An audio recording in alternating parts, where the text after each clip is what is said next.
मानव समाचार, मानवता के हक में।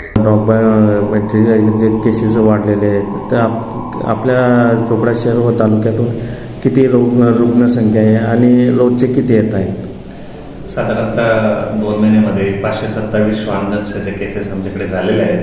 तरी सरासरी रोज 10 तरी केसेस येत आहेत. तर आमच्याकडे उपजिल्हा रुग्णालय चोपडा येथे पूर्ण शहर व तालुक्यातून आमच्याकडे उपचारासाठी श्वानदंशाच्या केसेस येत. रुग्णांना जे उपचार आहे हे कशा पद्धतीने केले जातात? श्वानदंशाच्या केसेसना श्वानदंशाची जी गंभीरता आहे, किती प्रमाणामध्ये त्यांना चावलेलं आहे, किती प्रमाणामध्ये त्यांना इंजुरीज आहे, तसेच कुत्रपीस काढलेलं आहे किंवा नाही, याबाबतमध्ये आपण त्यांना लस आणि जर कधी गंभीर स्थिती असेल तर ARS नावाचं एक अँटीबॉडीज दिल्या जातात.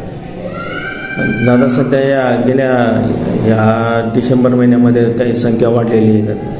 डिसेंबर महिन्यामध्ये एक दिवस खूपच जास्त प्रमाणात रुग्ण आले होते. पिसाळलेल्या कुत्र्यांचा रिपोर्ट आलेला होता. त्याच्यामुळे डिसेंबर महिन्यात ही संख्या वाढली.